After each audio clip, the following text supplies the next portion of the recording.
गुरुर्ब्रह्मा गुरुर्विष्णु गुरुदेवो महेश्वरा गुरु साक्षात परब्रह्म तस्मै श्री गुरुवे नमः। श्री गणपति महाराज की जय, सरस्वती माता की जय। मेरे श्रोतागण, मैं आज आपको कुछ बहुत बहुमूल्य बातों को बता रही हूँ, जिससे आपके जीवन में करने से निश्चित रूप से आपको सुख शांति मिलेगी। कुछ सूत्र हैं जीवन के, जिसको अपनाने से आपके जीवन में आनंद का वातावरण होगा, सुख शांति मिलेगी। इसे आपको करिए और आपको 90% सफलता आपको जरूर मिलेगी, आपको आनंद मिलेगा, लेकिन थोड़ा सा समय लगता है।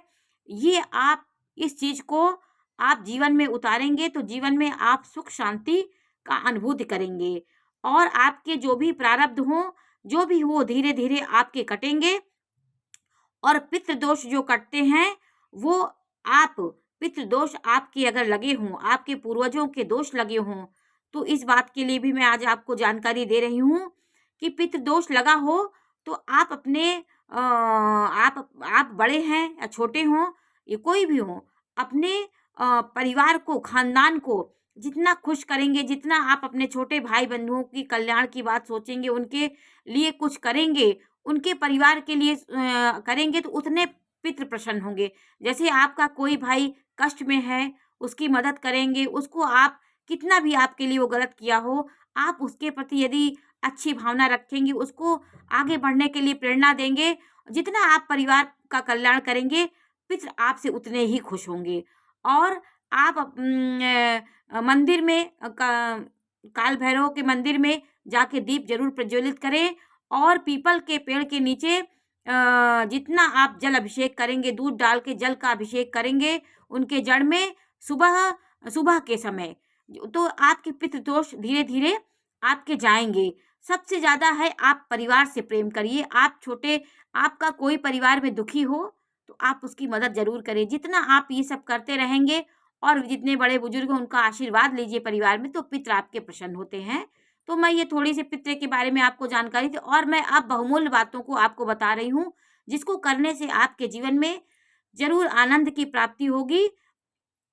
पहला देखिए, वह जीवन अच्छा होता है जिसके पीछे प्रेम की प्रेरणा है और ज्ञान का मार्गदर्शन है। अच्छी वो जिंदगी सबसे अच्छी होती है, प्रेम की आपकी प्रेरणा हो, आपको कोई प्रेम कर रहा हो, उसकी प्रेरणा से आप आगे बढ़ रहे हैं और ज्ञान का मार्गदर्शन हो, ये सबसे अच्छी बात होती है। दूसरी बात है, खुद से बहस करोगे तो सारे सवालों के जवाब मिल जाएंगे।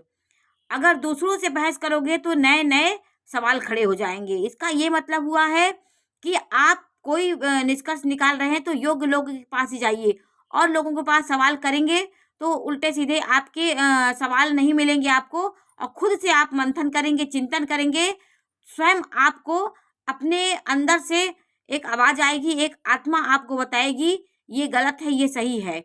आप एकांत में थोड़े समय बैठ करके इसका भी चिंतन करेंगे, आपने जो गलत किया है वो भी आपको अंदर से आवाज आएगी, और अच्छा करेंगे, जो पुण्य किए हैं, जो आपके जीवन में अच्छा होता है, उसके बारे में भी आपको आनंद मिलेगा कि मुझे ये आनंद क्यों मिल रहा है। तो ये सब चीजें अनुभव की हुई हैं, इसको आप अपने जीवन में जरूर लागू करें। हम इंसान हैं, गलतियां हमसे होती ही रहेंगी, तो हम इन प्रेरणाओं को लेकर के भी अपने जीवन को अच्छा बना सकते हैं। और तीसरा है, जिसके भाग्य में जिस समय जितना लिखा होता है वो उसे मिलके ही रहता है। ये बात भी सत्य है।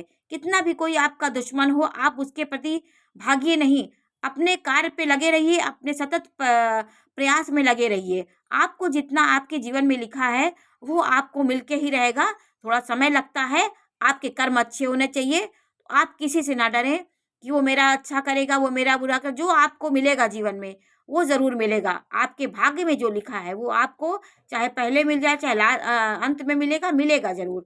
और चौथा है, आपकी कुंडली में जितने भी ग्रह मजबूत हों, बलि ग्रह हों, उच्च के ग्रह हों, दिग्बली हों, लेकिन आपको पितृ दोष लगा है तो आपके जीवन में दुख आना ही रहता है। आप कहीं सुखी नहीं रहेंगे। सब कुछ होते हुए भी आप मायूस, उदासीन और दुखों से घिरे रहेंगे। असहनीय दुख आपको मिल सकता है। यदि पितृ दोष लगा रहता है तो आप उसको किसी से कह भी नहीं सकते हैं। वो ऐसा दुख होता है, आपको अंदर अंदर तोड़ता है। इसलिए पितृ दोष को ज़रूर दूर करना चाहिए। अपने पूर्वजों को खुश करने के लिए आप पितृ का श्राद्ध करें, और आपके घर में जो दुखी व्यक्ति हैं, जो आपके भाई बंधु दुखी, उनकी जितनी आप सेवा करेंगे उतना आपका पितृ पितृ आपके खुश होंगे। परिवार, क्योंकि वो परिवार का भला चाहते हैं। आप उनके, जो आपकी बहन है, आप बहनों को खुश करिए, बहनों को आनंदित करिए, छोटे भाई बंधु को कहीं भी मदद करिए, तो आप ये करके देखिए, आपको इतना आनंद मिलेगा, आपके पितृ दोष ज़रूर दूर होंगे। और देखिए, छठवां है, एक सबसे बड़ा सूत्र है कि आप अपने जीवन में उन लोगों को भी महत्व दे दीजिए जो आपके बुरे वक्त में काम आए हैं। परिवार सिर्फ रक्त संबंधों से नहीं बनता। मुश्किल में आपको सहारा देने वाले जितने हाथ होते हैं, वो सभी हाथ आपके परिवार के सदस्य हो जाते हैं। आप अपने जीवन में उन लोगों को भी अपने उस परिवार की श्रेणी में रखिए जो आपके बुरे वक्त में आपके दुख को दूर किए हैं, आपको सहारा दिए हैं, आपके कष्टों को, आपके दुख को उन्होंने सुना है। उन लोगों को अपने परिवार का ही सदस्य मानिए, तो आपके बहुत आपको जीवन में कई सूत्र हैं जो आपको आनंदित करेंगे। और आपका असली मुकाबला अपने से होता है। यदि आप अपने को कल से बेहतर पाते हैं, तो ये आपकी बहुत बड़ी जीत है। ये आपके जीवन में सबसे बड़ी जीत होगी। आप अपने को सबसे कल से आप बेहतर पाते हैं, तो कल से बेहतर पाने की उम्मीद में आपको हर समय लगे रहना चाहिए। तो आप कल से अपने को बेहतर पाते हैं, तो आपकी ये जीत है। आप पिछला भी देखिए कि मैं कहाँ था, कहाँ आ गया हूँ, और इच्छाओं का अनंत भंडार लगाएंगे, कामनाओं का, तो आप हर समय दुखी रहेंगे। कल से अपने को बेहतर कोशिश करिए।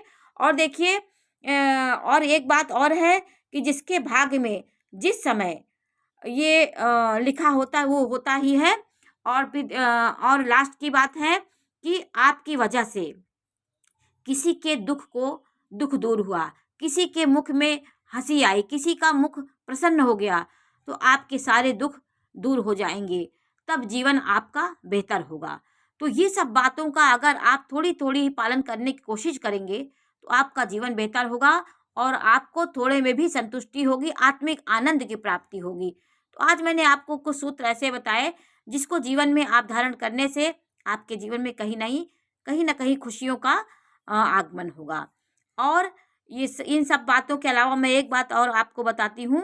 जब आपकी नींद खुले, तो सबसे पहले आप अपना मोबाइल ना देखें। सबसे पहले आप अपने हथेलियों का दर्शन करें और बोलें, कराग्रे बस्ते लक्ष्मी, कर मध्य सरस्वती, कर मूले स्थितो गोविंदः, प्रभाते कर दर्शनम। उसके बाद आप जमीन पे पैर रखे तो धरती माँ का स्पर्श करते हुए बोले कि समुद्र वसने देवी, पर्वत स्थन मंडले, विष्णु पत्नी नमस्तुभ्यम, पाद स्पर्श क्षमस्व में। जिसमें आप धरती पे पैर रख रहे हैं, वो भार सहन करी, वो माता धरती माँ आपके भार को सहन कर रही है, उसको जरूर प्रणाम करें। और फिर अपने आंख बंद करके अपने परम सत्ता को याद करके अपने दिन की शुरुआत करेंगे, तो आपको आनंद की प्राप्ति होगी। नमस्कार।